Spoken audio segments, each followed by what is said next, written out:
The governor of Edo State, Godwin Obaseki, is maintaining that the present crisis within the People's Democratic Party in the state has been taken out of proportion. Those were his words. Mr. Obaseki initiated a reconciliation process by visiting some of the aggrieved party leaders from Edo North to celebrate the Yuletide with him.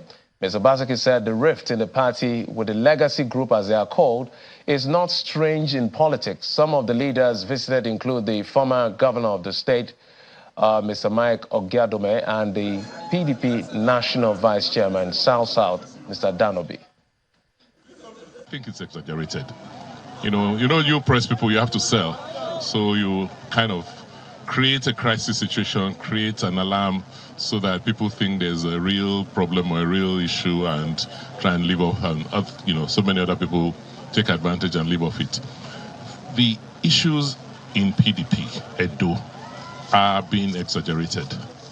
I don't agree there's an ideological or even semi-ideological divide, because I'm here with him and there's nothing they've wanted here politically that I have not acceded to. So for me, I wonder, what is the issue?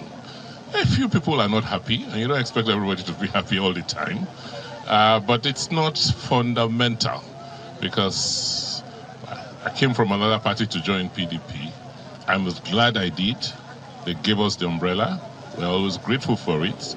PDP is a real party, solid structures, good politicians, and no regrets. A few people may have one or two issues, which are normal, which we will address in the course of time.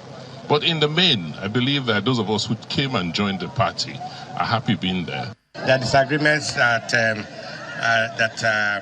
should not be tractable, and we have elections coming, and all of us are concerned, and we want to ensure that we bridge the gap, and sort out all the knotty issues that have disturbed the party in the state. And that is why His Excellency is moving around all across the divide, seeing all the leaders. From here we are going to Fuga, from Fuga we go to Bona to see everybody who has one disagreement or the other with him and with the party, to ensure that we all come together as one, that we should be under the umbrella and under the leadership of His Excellency, so that he can lead us to ensure that PDP takes over from him as he's leaving in November 2024. Well, Edo State is one of the states they'll be having elections next year, Edo and Ondo. So you can see the political arrangements and movements and realignment and alignment have already started. And as a program, we're going to follow through and bring you as many updates as possible. Let's now head to neighboring Ondo State, where the newly sworn-in governor, Mr. Lucky Ayedatiwa, has made his first set of appointments. Mr. Ayedatiwa's appointment includes a new chief press secretary, Mr. Ebenezer Denion, and a special assistant on political matters, Mr. Smart Jr. Others include Mr. Abire Sunday Lukbenga, who is the special assistant to the governor on new media, and Ms. Moturayo Oyedele, the special assistant on photography, while Dr. Temitayo Iperopolu is now the special assistant, domestic and government house. Meanwhile, before those appointments, some members of the cabinet under the former governor Rotimi Akeredolu have resigned, including for Commissioner for Infrastructure, Lands and Housing, Mr. Raimi Aminu. Others are the Chief Press Secretary, Mr. Richard Olatunde, as well as the Special Advisor to the Governor, that's Governor Akeredolu, then on union matters and special duties, Mr. Dare Aragbaye, who has also left the state ESCO, most citing the death of Governor Akeredolu as their reason. Well, there's a lot to talk about today. When we talk about Nigeria and its economy, most of the time we focus on the federal government, and maybe sometimes we lose sight of what's going on in the states. So today, it's a political show, but we're going to talk economics, because we're going to look at the state of states. The truth is that when you look at how the numbers play out across our states, when it comes to their fiscal performance, if not for the federal allocation, some states, if they were companies, they would have gone belly up. That's what we're examining today on the program. But first, let's bring you our political roundup stories.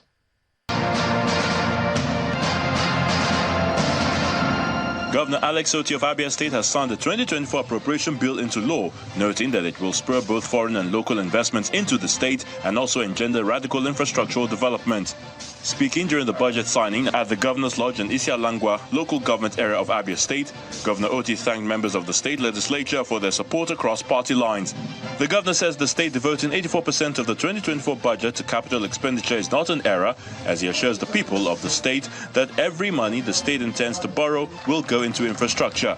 This is a budget that would take Abia State out of underdevelopment to development. The journey of 1,000 miles starts with one step. The governor of Cross River State, Senator Basi Otu, is calling on the newly promoted public servants and appointees of the state at the national level to collaborate with government in order to achieve the state's developmental agenda. Speaking in Calabar, the Cross River State capital, the governor explained there is need for stakeholders representing the state at the federal level in diverse capacities to harmonize and build synergy with the state government. There are social responsibilities each of you continually owe the nation, states, and the communities you live in, to serve as role models in terms of mentorship and provision of transformational leadership. The senator representing the southern zone of Taraba State, David Jimkuta, is raising alarm over an impending famine in Nigeria as the killing of famine by bandits in that axis continues. According to the lawmaker, more than 700 of his constituents from Yangtu Special Development Area, Usa and Takum local government areas of the state have been killed by bandits within the last 3 months. The senator is calling on the federal government to urgently declare a state of emergency in communities affected by bandits to put an end to the escalating humanitarian crisis. More condolences have continued to pour in over the death of former governor of Ondo State, Rotimi Akeredolu. The Progressive Governors Forum, in a letter signed by its chairman, Senator Hope Uzodinma, the death of the senior advocate of Nigeria is a loss of one of Nigeria's finest brains and an unrepentant defender of democracy. Former governor of Ogun State, Senator Ibikule Amosu, has described the late governor of Ondo State as a man with candor, frankness and honesty, and a political genius who did not speak from both sides of the mouth.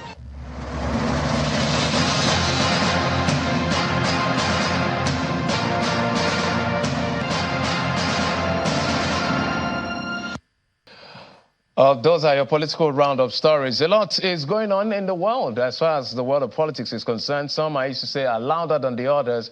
But today on the show, we're going to be examining the state of state. But before that, we understand that the newly sworn-in governor was just sworn in yesterday in Ondo State. Governor Lucky Ayedatiwa has visited Governor Akeredolu's widow, Mrs. Betty, who is bereaved at the moment. And it's quite a commendable move to commiserate personally with the Akeredolus at this very, very challenging time.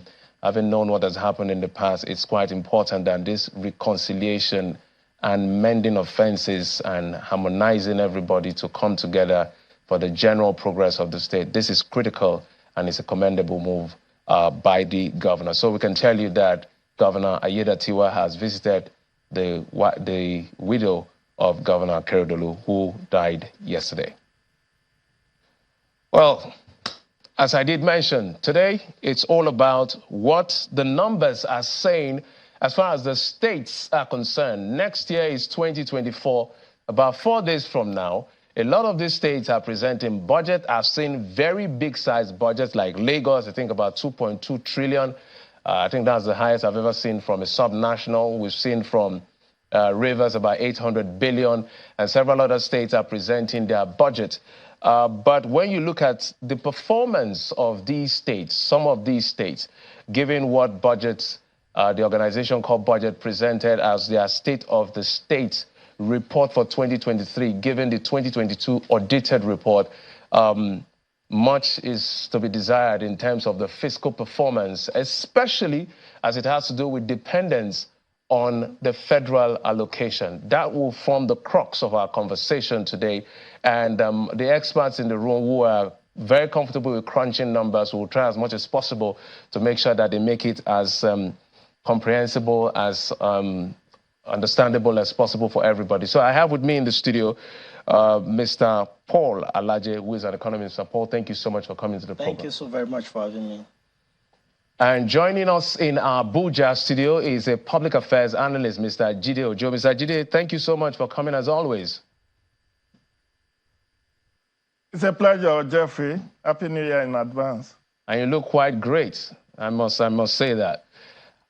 We also have joining us from Budget, the Senior Research and Policy Analyst on Budget, Mr. Vayala Kwaga. Mr. Vayala Kwaga, thank you so much for coming on the program.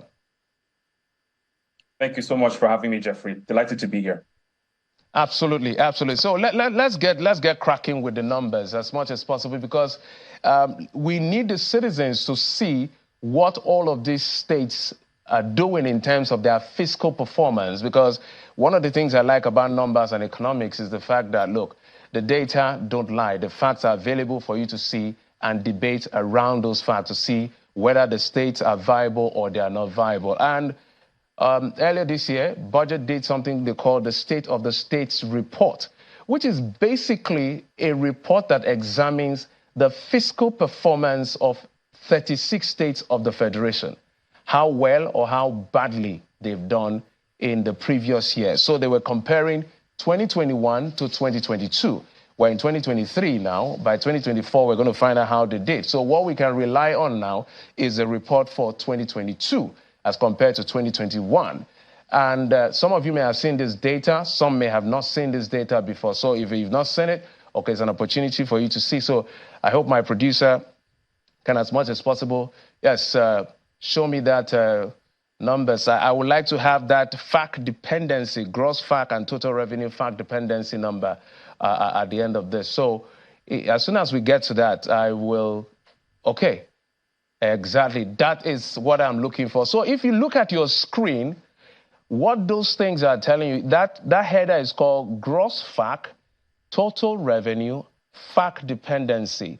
What that grammar simply means is when you look at how much a state generates in a calendar year and look at how much FAC contributes to that generated revenue, it tells you the difference of how far or how much that particular state depends on FAC. So you can see at the very first position, Bayelsa State in the year 2022 generated a total of 353.6 billion naira, but of all this money, 327 came from federal allocation. That's why they say the percentage proportion of dependence, if I understand that very well, is 92.61%. Let me go to the men who are the authors of the document.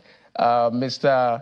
Kwaga, Senior Research and Policy Analyst. Just walk us through, if you can, how this came to be, sir. Thank you so much for that, Jeffrey. And thank you so much to Channels for bringing this issue back to the front burner. I think it's important that Nigerians really have a grasp of what this fiscal thing entails. There's a lot of attention given to the federal government for good reason, but we oftentimes really depart from attention to where it is needed, and that's on the states. This particular ratio is simply, a look at how much the state relies on allocations from the Federal Account Allocation Committee. Now, that's money that comes from, what the federal government has collected on behalf of the state. And, the various shares going to the federal government, to the states, and to the local government. So we're talking about VAT, we're talking about money from oil, and what have you. So for the states that have a high dependence on this federal account allocation, these are states that without the allocation from the federal government, they would likely find it extremely difficult, if not impossible, to pay their debt obligations, to service their recurrent, that's overhead and personnel obligations, and frankly would most likely not be able to carry out any capital expenditure of any great measure. So basically, we are seeing how weak the states are, of course, starting with the worst performers, going down to the best performers. And, even as you're looking at these tables, there are several things that are hidden that might not be apparent. There are issues of inflation, there are issues of increase in debt due to the naira devaluation. And these are critical issues that actually bloat the size of a lot of these figures. So, it's interesting for Nigerians to look at, but these must prompt us to ask the right questions to our leaders. All right, let me come to you, Mr. Alaji. As much as possible, my producer, I would like you to be keeping those numbers so we can roll and be saying, Mr. Alaji, let me come to you. I did a little bit of mathematics, if my maths is correct, and I found out that about maybe over 80%, I can dare to say about 85%, are about 50% dependent on FAC. So if you look at the numbers, those that are less than 50% dependent on FAC are places like, according to the 2022 report, let's be clear on that.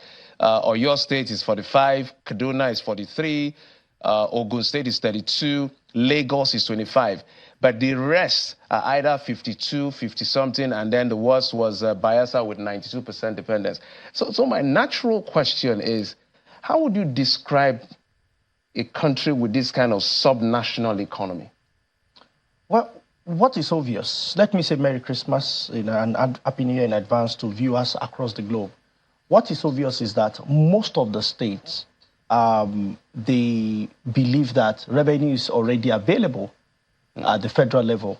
So the intention, they are not generating revenue intentionally. So what you see for most of the states, and apart from the report, the excellent work Budget did, you could also see this has been published earlier in the year by a number of newspapers. And I can confirm to you that based on what was made available, to a large extent, most of these states are not really paying careful attention to revenue. And where they generated revenue, in fact, the total revenue generated by all the states, over 60% came from one window. What is the window?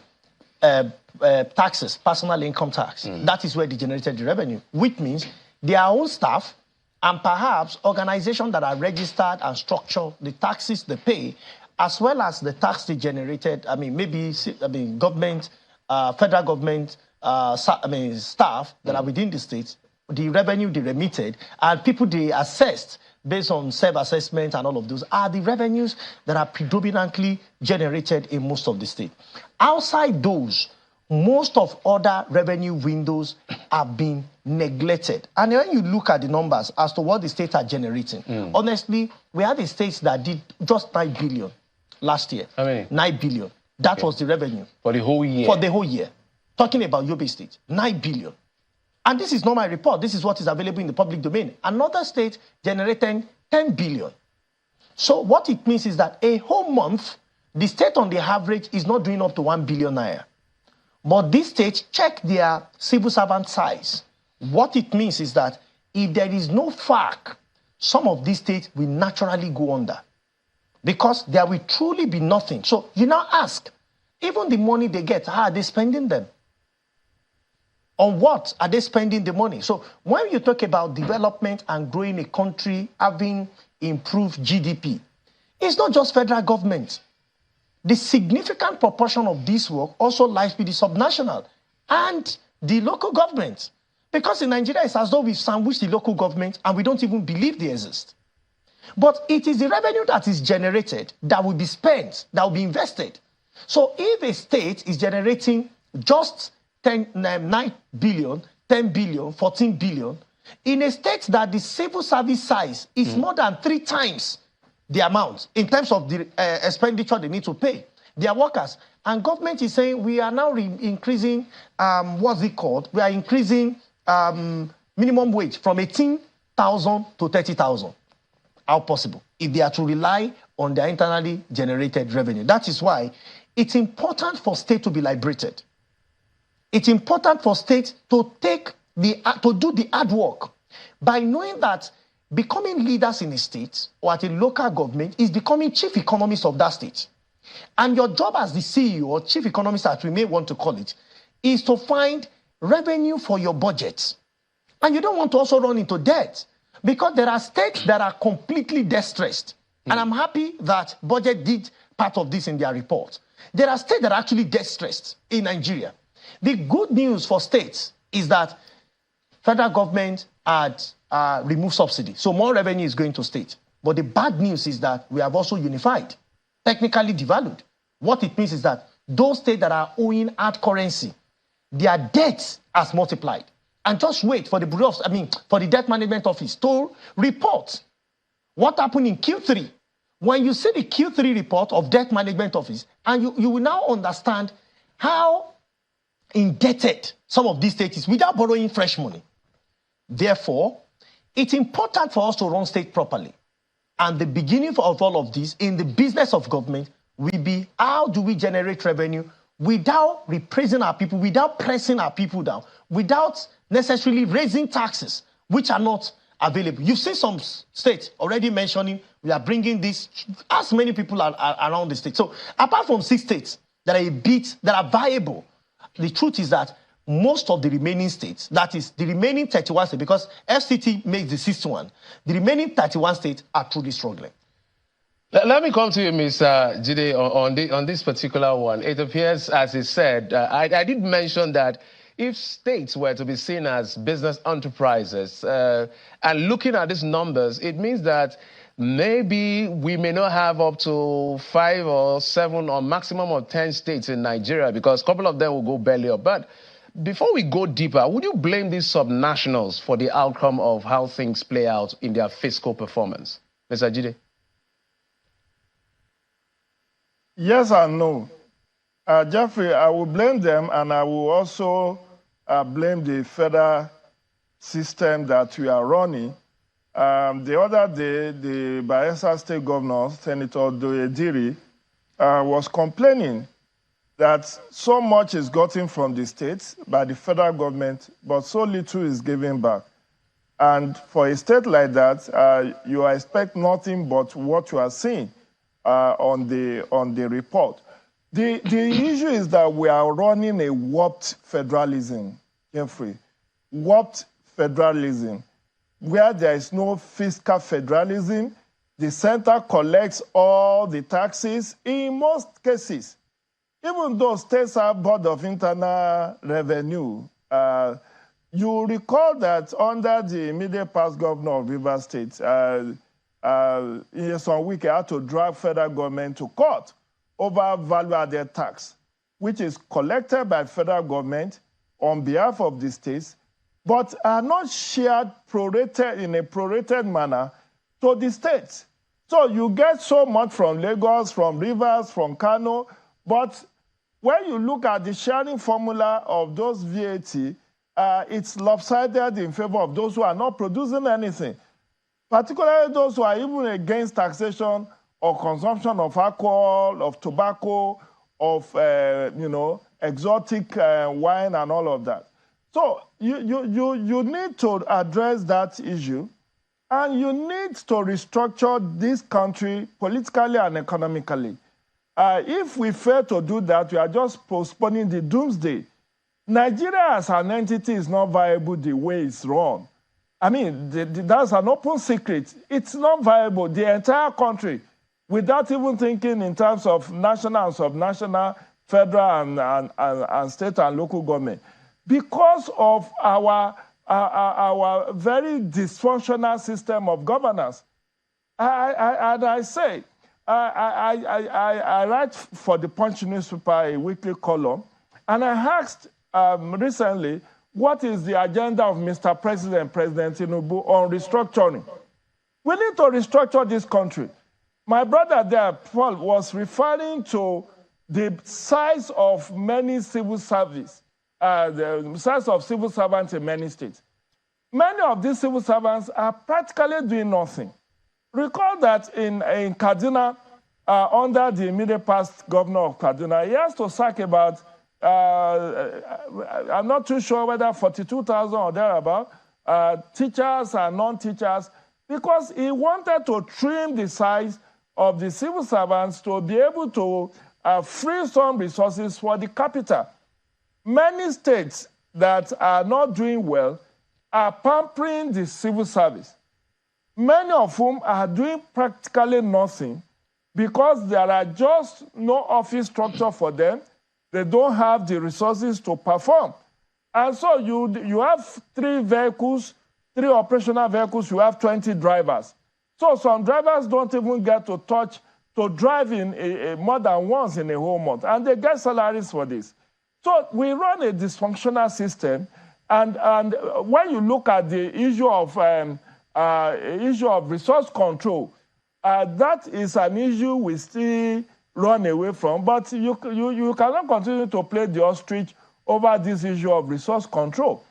Nasarawa State, which is just a contiguous state to us in Abuja here, has about 34 solid minerals in commercial quantity. But it is the federal government that exploit these mineral resources, that get the royalty for these mineral resources, and only give a share of it when it comes into a federation account. Why can't states control their resources and pay royalty to the federal government? That was what obtained in the First Republic. And that is why a lot of Nigerians are saying, let's go back to the 1963 Constitution, because that Constitution gives greater freedom to the zones, to the regions, and it is more equitable in running government. But we have centralized everything. Only recently did President Muhammadu Buhari deem it fit to sign on to the removal of electricity, correctional centers, the railways, and one other thing from the exclusive legislative list and bringing in that to concurrent legislative list. That in itself has not been operational. It took President Tinubu another piece of legislation to now calibrate how the states can weigh in on issue of electricity generation, not only for the state, by the state, but even companies and private individuals. This is what we ought to have done many years ago. So you run a unitary system in a federal government. That is anachronistic. That is why we have a dysfunctional system. You cannot, in one breath, claim that you are a federal system, but you are running a centralized system. Permit me to digress a little. This is part of the reason why our security architecture has been malfunctioning. The federal policing system, which has not taken cognizance of the need to have the local content in the policing. The federal government has been talking of community policing and all of that. But community policing when there is no local governance system in place, or where they have been hijacked by the governors. So my own take is that we actually need to retool and adjust and do a legal and administrative reform of the operating system of Nigeria. The Nigerian operating system is faulty, and running away from that will put us in more jeopardy as we go forward. All right, let me go to Mr. Kwaga from Budget. And if I can get the IGRO growth, there's a number I'm looking at when I look at my own screen, because they also reported the IGRO growth for different states. Some states, it was marginal growth in terms of IGRO. But if we go way bottom, if you guys can go way bottom, I want to get to the very last part. Mr. Kwaga, that's where my question is going to come from. I can see that Jigawa State, it was retrogressive for them, 52%. As of 2021, they generated 42 billion, and by 2022, they generated just 19 billion. States like Zamfara generated 12 billion, and by 2022, they generated just 6.5 billion by your record. So you can see all of those states in red. Some very big numbers, 54, 49, 47 between Jigawa, Zamfara, and Katsina State. When you did your analysis, what could be responsible for a state to drop that drastically in its IGR to this particular point? Thank you so much for that question, Jeffrey. And this really highlights the problems that the other two speakers have alluded to and actually directly addressed. There is very little pressure on states to perform well economically. There's very little pressure on states to earn more revenue, simply because of this, as we say, lopsided federalism. So you then ask yourself, how do people get elected in the first place if they are unable to demonstrate in some way that they can take the state from where it is to where it should be? And, this brings into question the quality of campaigns. This brings into question the quality of state planning. This brings into question the quality of joint planning by the states and by the federation. A question you asked earlier about who takes the blame between what happens in a state Should it be the federal government or the state? I like what Mr. Ojo said. He said yes and no. So states do not control monetary policy. To a very large extent, they have little control over things like inflation and exchange rate devaluation. But what they do have control over to a very large extent is productivity. And that's how wealth is created. If you look at the fiscal profiles of the states, in terms of revenue earnings, they have tax and they have non-tax. So tax, ranges from pay as you earn, as Mr. Paul Alaje mentioned, to some aspects of withholding tax, some forms of capital gains tax, stamp duties and what have you. And then you have the non-tax sources. We're talking about sales, we're talking about licenses, we're talking about fees, we're talking about penalties, we're talking about fines. And all of these tax and non-tax sources of revenue are meant to be improved incrementally.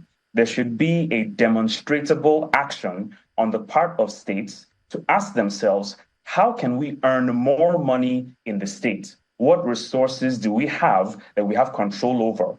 What types of investments have we made that we need to improve? What forms of businesses do we want to attract to the state that can earn us this precious revenue, that can help us spend more on capital expenditure, build more hospitals, build more schools, improve roads? I mean, for instance, why can't a Taraba state, for example, be the hub, be a tech hub in the north? It has great weather, it has potential access to a large amount of energy. These are the types of questions that states in Nigeria do not really ask themselves. And again, Mr. Paul Alaje said it quite well, that state governors need to be seen as chief economists. They need to be able to demonstrate how to use existing resources effectively and efficiently, maximizing them, of course, not discountenancing, improving livelihoods and welfare, but improving revenue to such a point that that fact dependency decreases.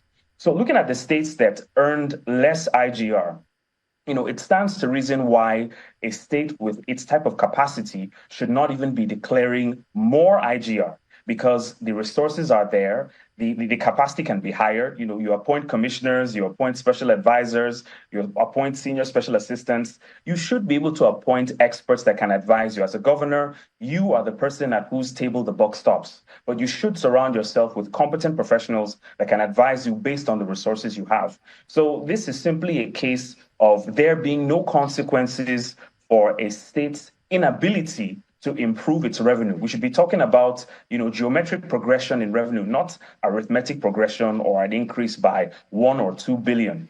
It became such a challenge, for states to do these things that the World Bank had to put together the SIFTAS, the State Fiscal Transparency and Accountability Initiative, where it was basically giving states money, to publish their budgets, to put together debt laws, to put together budget laws, to ensure that citizens are carried along in the budget process. And unfortunately, after that program ended, some of those things have stopped. So we need to really question ourselves as Nigerians. When is enough regarding how well we are able to hold leadership to account? Several promises have been made in terms of things like, minimum wage increase, in terms of increasing the health coverage in states, improving education, and other forms of infrastructure. Where do the states intend to get this money? Yes, they are going to get more in terms of FAC, but as a lot of us may be aware, a lot of that money is also as a result of an increase or a devaluation that makes the naira look, more than it actually is. All right. Well, I understand we're supposed to go on a quick break. When we come back after this break, we're going to find out what's the implication extensively, as much as possible, of non-viable states on our economy, on the security and social well-being of citizens. We'll find that out when we come back with my guest. Join us again.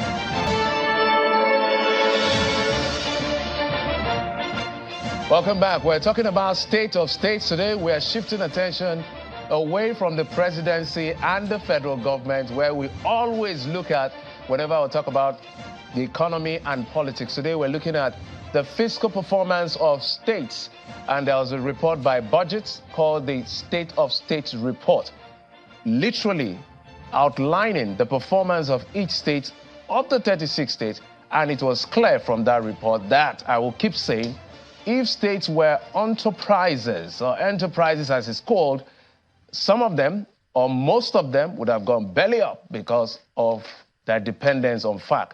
That's what we're looking at. And in going into 2024, what exactly can they do differently? But before we talk about doing differently, Mr. Alaji, let me come to you. I still have my guest, Mr. Paul Alaji, an economist, Mr. Jide Ojo in our Abuja studio, public affairs analyst, and Viola Kwaga, senior research and policy analyst from Budget, all chatting with us tonight. So let me come to you.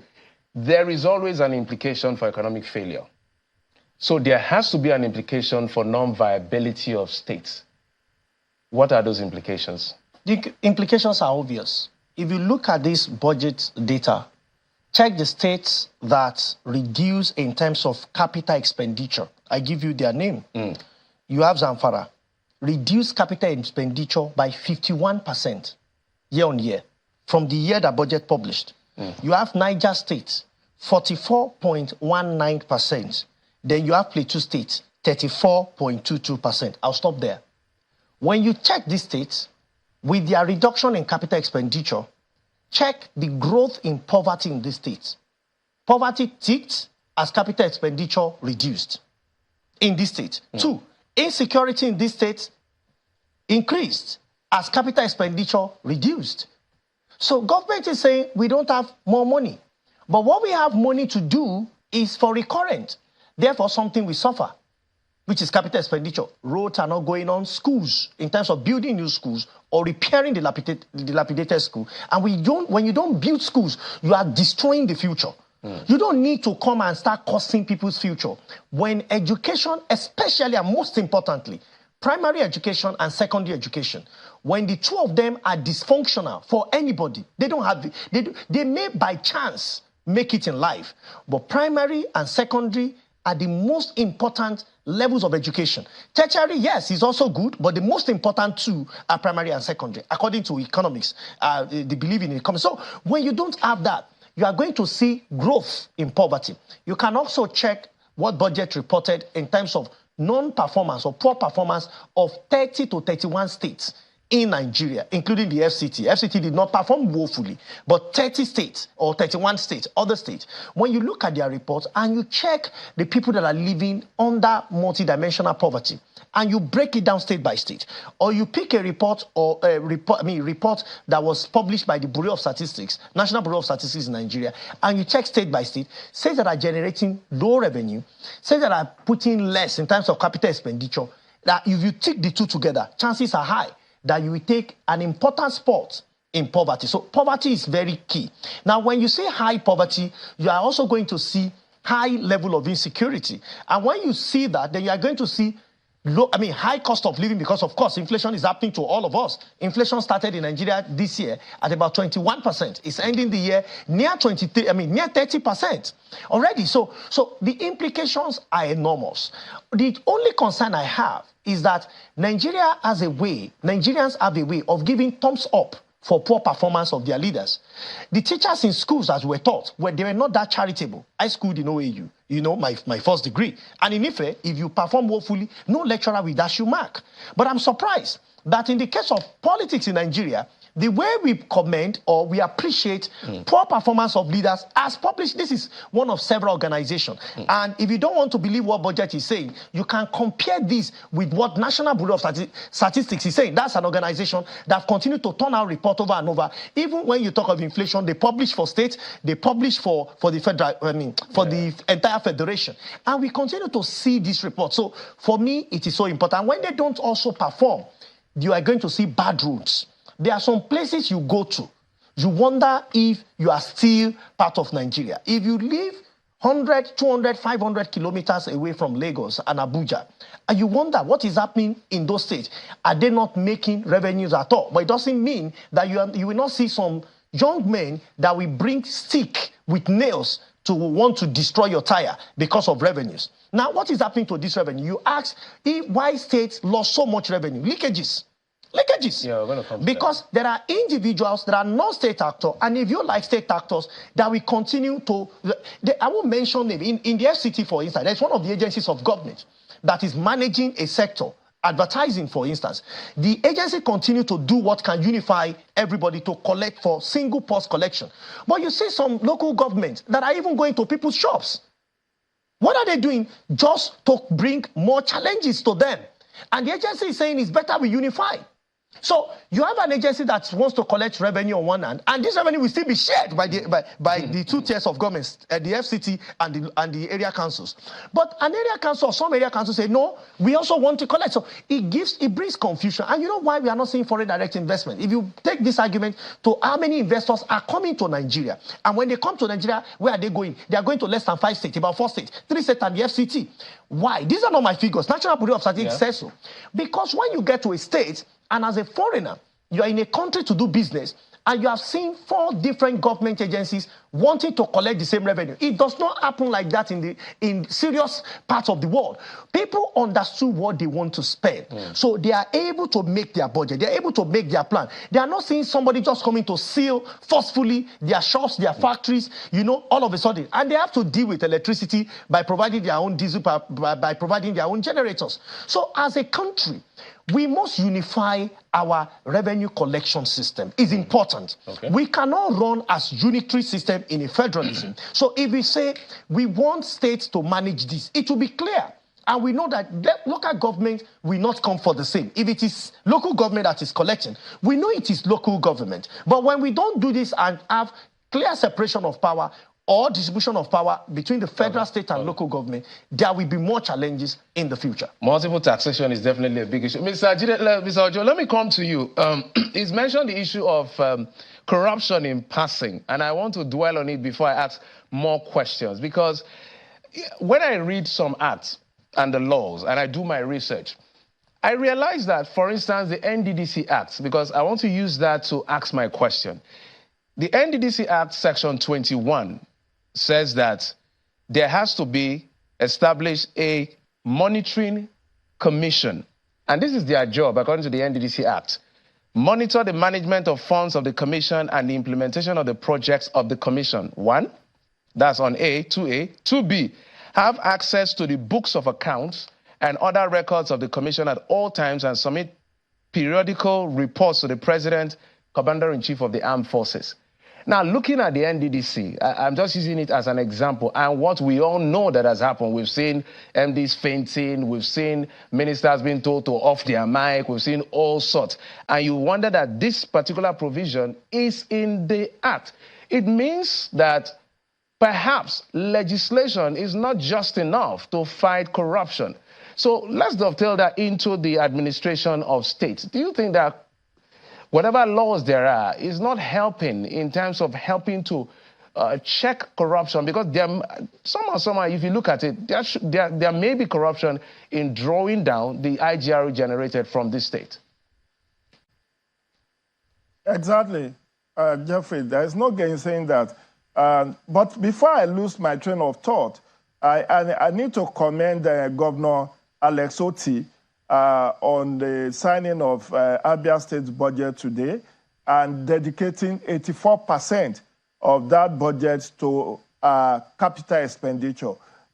It's a new dawn in Abia State, and I really appreciate him for that, because for many other states, the recurrent far outweighs the capital expenditure. But for Abia State under Dr. Alex Otti, he decided to use much of the resources of the state to fix the infrastructural deficit in that state. Having said that, the issue of corruption cannot be overemphasized. As I said in my column in The Punch yesterday, I was looking at where are we in terms of corruption perception index. And Nigeria scored 24 over 100 in the Transparency International Corruption Perception Index, both for 2021 and 2022. And Nigeria ranks 150 out of 180 countries that were surveyed. So it's not an enviable position to stay. But more importantly, the worst things happen at the subnational level. Many governors are just not accountable to anybody. They are not accountable to the State House of Assembly. They are not accountable to the State Auditor General. They are not accountable to the State Accountant General. They run their states like a fiefdom, and nobody there queries them. And you know the unfortunate thing, I saw that there was a Supreme Court decision that is not saying that EFCC cannot go after some state governor because the issue of corruption is supposed to be at the state level or something of that nature. I'm not very too clear about that Supreme Court decision that seems to hamstring the powers of EFCC to arrest and prosecute governors. Maybe because of the dichotomy of the sharing of power between federal, states, and local government. And you know that some states make a mockery of anti-corruption by setting up their own anti-corruption agency. For instance, Kano has an anti-corruption agency. But you could see that in the recent past, that anti-corruption agency has been drawn into all manner of controversies that it has been more like a lame duck. So when you don't have accountable governor and state governance and local governance system, my brother Paul alluded to revenue leakages. While that is very significant at the federal level, it is also very, very mind-boggling at the state level. Many of the agencies that are supposed to collect taxes and levies and whatever is being charged, many of them are not accountable in terms of, the collection process as well as the receipting system. Any state that is serious about fighting revenue leakage will have an automated system, not manual, not somebody tearing you receipt. When all payments should have been done online in a very accountable way, in a way that it prevents revenue leakage.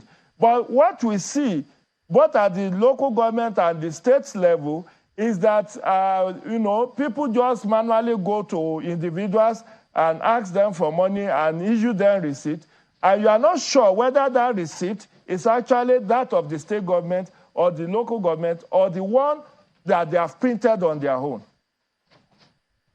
All right, let me go to our man from budget. We're going into a new year, and two questions I'm going to ask in one. How would you advise these states to start repositioning? I'll give you an example. For instance, two-pronged question now. One is to the government, one is to the citizens. Next year, we're going to have elections in Ondo and Edo states, I think September. Shouldn't the people be looking at this data to choose who is going to be their leader beyond sentiment? That's the first question. You're going to answer that as well. As well as, what do you think that states can start doing to reposition their fiscal fortunes? Thank you so much for that two-pronged question, Jeff. I would say that citizens need to ask themselves very hard questions. They need to ensure that they have enough data at their fingertips. And, accounting information, financial data can be confusing. A lot of the terms, seem incomprehensible. But there's a lot of work being done by civil society organizations and by the media, that tries to break this information down and make it understandable. Citizens also need to understand the urgency of these issues. It is literally an existential question, of who your next governor will be, because this person will, to a very large extent, determine whether or not you have a livelihood or you are going to end up in deprivation. So this is the type of perspective that we implore Nigerians to have. So it begins by asking questions of people who are campaigning, if you're having, a new governor coming in or a new round of elections, or for those who have just had new governors come in, asking these questions to the governors, to the commissioners, to the heads of agencies, and demanding transparency in the information that they are supposed to put out. There's supposed to be information on financial performance, on net assets and equity held, on fiscal position, and these are supposed to be windows into how well the state is performing. But unfortunately, to a large extent, a lot of this information is either not released, or it's released in bits, or it is released and it is taken down. Another one of the initiatives that the SIFTAS program by the World Bank had intended to improve was really transparency in the provision of a lot of fiscal data, with the idea that the more information that is available, the more people would want to be interested and the more they will ask questions. Unfortunately, CFTAS has come and gone, and a lot of state governors really do not see the need to make this information public again or anymore. So this is why citizens need to take it to their doorsteps, however they can, whether it be by letters, whether it be by demanding from their elected representatives to constitute committees. Citizens need to be in the driver's seat of this issue. And I like to say wherever I am that as a citizen, the amount of change you want to see in governance is directly proportional to how much you are willing to stake in changing the system, in speaking truth to power, however that may be, of course, as long as it is illegal.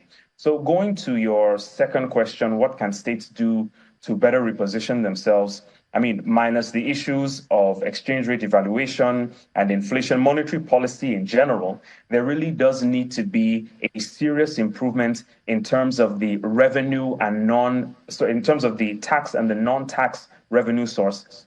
States need to tell themselves that they can actually get more money. I mean, it blows my mind that states do not do this, but you can actually earn more where you improve the ease of doing business in your state, where you improve the capacity of revenue collection of states. Yes. Mr. Alaje, you were nodding, so let me just add whatever reaction you have to it. Now, does this necessitate, Mr. Ojo has said it, but from your point of view as an economist, does this necessitate some level of a second look at our constitution? We have about 44 mineral resources in the country, and I looked through and I found out that there's literally no state that doesn't have anything to offer. But everybody's just looking at the federal allocation. Even if you have coastal area, your state is around the river, there's something for you to be able to bring to the table in terms of the blue economy. So the similar question I want to ask is in terms of reimagining their fiscal policy and harnessing what they can do practically, as well as this issue of whether we should look at the constitution again. Well, we need to reimagine the entire country, Nigeria, in terms of revenue and in terms of growth. If you look at a state like Zamfara or a state like Osun that is blessed with gold, then you had a state like Nasarawa to it. Or you look at a state like Enugu. These states are blessed with different natural resources.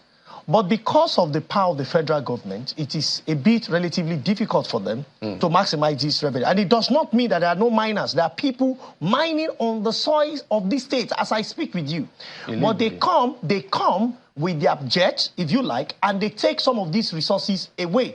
In spite of the minister's pronouncement that they will stop some of this activity, illegal mining, whether legal or illegal, but the revenue that is coming from this is not even reflecting in our foreign reserve, because some of these transactions are happening in foreign currency. So why should we have so much resources and we still have the value of Naira being depleted? That said, my advice to all state governors, first, block all leakages. Let all payments be via electronic means. If you are truly serious about improving the revenue that you have in your state. Number two, start allocating either industrial or farmlands. Okay. Now, we have states with different competitive cost advantage. Okay. Lagos, Ogun, and Oyo, you can look at the three states. What is their competitive cost advantage? For instance, we have a lot of land for states such as Osun, but what is their capacity? I think I will just stop here because of time. All right, I understand we're totally out of time. If I allow Mr. Alaje, is going to keep going and going. Mr. Alaje is an economist. Thanks so much, Mr. Paul Alaje. Jide Ojo from our Abuja Studio, Public Affairs Analyst, thank you so much for coming on the program. And Mr. Vayala Kwaga, Senior Researcher and Policy Analyst of Budget. Thank you so much, gentlemen, for coming on the program. We appreciate all of you for your insights on this issue. Thank you so much. Well, that's it on the program. Thank you for your time and company. We hope that next year is going to be better as the states look closer and we'll reconsider some of the things we're doing as a country. I'm Jeffrey Uzama. Good night and God bless Nigeria.